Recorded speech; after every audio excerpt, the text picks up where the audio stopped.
বিসমিল্লাহির রহমানির রহিম। আসসালামু আলাইকুম প্রিয় দর্শক, কেমন আছেন সবাই? আশা করি সবাই ভালো আছেন। আজ আপনাদের সাথে নতুন একটি রেসিপি শেয়ার করব। রেসিপিটির নাম হলো স্টাফ বান। রেসিপিটি তৈরি করতে কি কি উপকরণ লাগবে তা দেখিয়ে দিচ্ছি। প্রথমে আমি একটি মিক্সিং বোল নিয়েছি। এখানে আমি 2 কাপ ময়দা নেব, সাথে দিয়ে দিব স্বাদ মতো লবণ, 2 চা চামচ চিনি, 1 টেবিল চামচ। এখন শুকনো উপকরণগুলো মিশিয়ে নেব।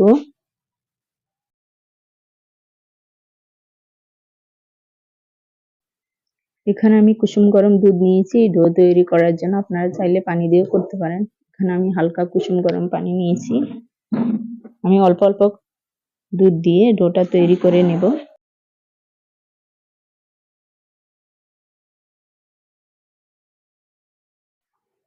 ডোটা যখন এই অবস্থায় আসবে তখন আমি 2 টেবিল চামচ খাবার তেল দিয়েছি। এখন দিয়ে আমি 10 মিনিট ধরে ডোটা মথে নেব।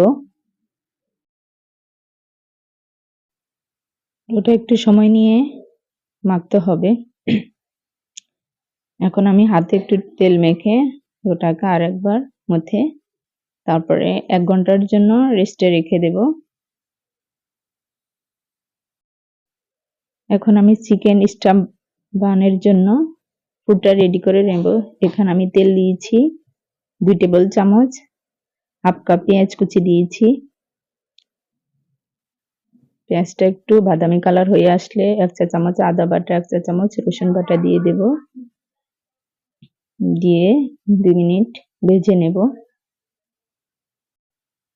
এখানে আমি 1 চা চামচ মরিচ গুঁড়া, 1 চা চামচ জিরা গুঁড়া, 1 চা চামচ ধনিয়া গুঁড়া, হাফ চা চামচ গোলমরিচের গুঁড়া, হাফ চা চামচ গরম মশলার গুঁড়া নিয়েছি।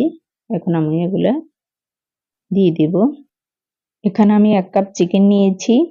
এই চিকেনটাকে আমি আদা বাটা ও একটু লবণ দিয়ে সিদ্ধ করে নিয়েছি।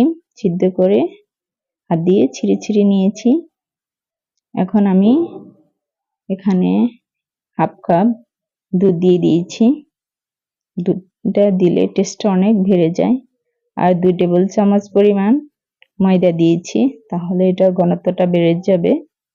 এখন আমি নেড়ে চেড়ে এগুলা জাল করে নেব। যখন ময়দা দিয়েছি তখন পুরটা নিচে লেগে যাওয়ার সম্ভাবনা থাকে, তাই একটু ঘন ঘন নাড়তে হবে। এখন আমি 2 চা চামচ পরিমাণ টমেটো সস দিয়েছি, 1 চা চামচ পরিমাণ সয়া সস দিয়েছি। নেড়ে চেড়ে ভালো করে জাল করে নেব। পুরটা দেখুন অনেকটা ঘন হয়ে গেছে। এখন 2 মিনিট নেড়ে চেড়ে নামিয়ে নেব।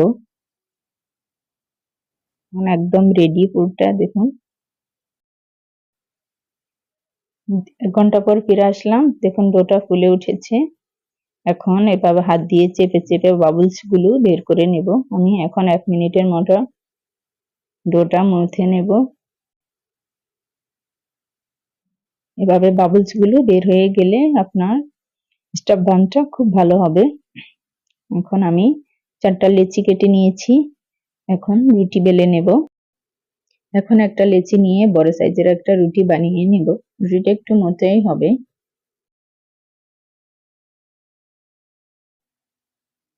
রুটিটা তৈরি হয়ে গেছে। এখন আমি চিকেনের যে পুরটা রেডি করে রেখেছি তা 2 চা চামচ পরিমাণ পুর দিয়ে দেব। আপনারা আপনাদের ইচ্ছা মতো দিতে পারেন।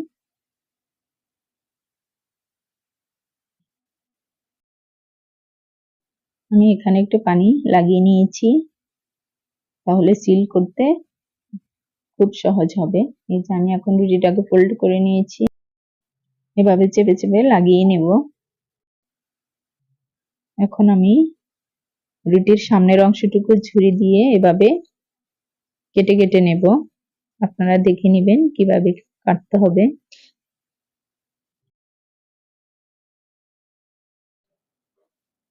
রুটিটা আমি কেটে নিয়েছি।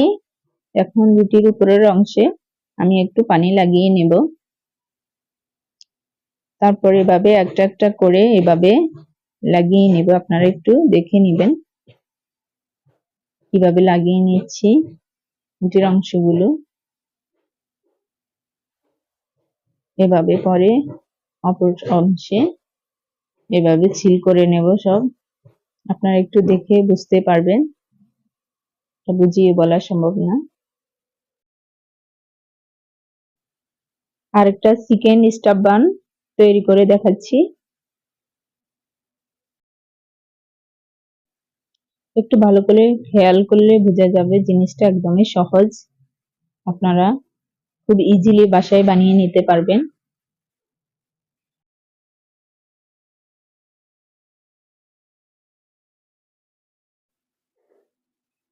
দেখুন আরেকটা নাস্তা কিভাবে তৈরি করে নিচ্ছি, খুবই সহজ, একটু খেয়াল করলে বুঝতে পারবেন।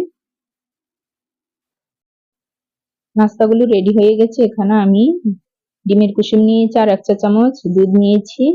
এখন ডিমের কুসুমটাকে নাস্তার উপরে ব্রাশ করে নেব। আপনারা ব্রাশ দিয়ে দিবেন, ব্রাশ দিয়ে দিলে কুসুমটা লাগিয়ে নিতে সুবিধা হবে। আমার একটু প্রবলেমে হচ্ছে, এভাবে ব্রাশ করে নেবেন। এখানে আমি অ্যালুমিনিয়ামের হাঁড়ি ও ঢাকনা নিয়েছি। হাঁড়িটাকে আমি 10 মিনিট লো হিট স্টিম করে নিই। হাঁড়ির উপরে পেপার দিয়ে দিয়েছি, তার উপরে স্ট্যান্ড দিয়েছি, তাহলে নাস্তাগুলো খুব সুন্দর কালার আসবে। আর চুলার জালটা লো হিটে রাখতে হবে। নাস্তাগুলো বেক হতে সময় লাগবে 30 থেকে 35 মিনিট। দেখুন 35 মিনিট পর আমার নাস্তাগুলো পারফেক্টলি হয়ে গেছে। এখন আমি উপরে একটু তেল ব্রাশ করে দেব, তাহলে দেখতে অনেক সুন্দর লাগবে। এবং কালারটা কত সুন্দর আসছে। এই চিকেন স্টাফ বানগুলা বেক করতে অবশ্যই অ্যালুমিনিয়ামের হাঁড়ি ও ঢাকনা লাগবে, কোনো কাচের ঢাকনা দিয়ে করতে যাবেন না। চিকেন স্টাফ বান দেখতে কতটা লোভনীয়, খেতে ভীষণ মজার ও টেস্টি। আপনারা একবার হলেও বাসায় ট্রাই করে দেখবেন। আর আমার রেসিপিটি ভালো লাগলে লাইক কমেন্ট করে পাশে থাকবেন। আল্লাহ হাফেজ।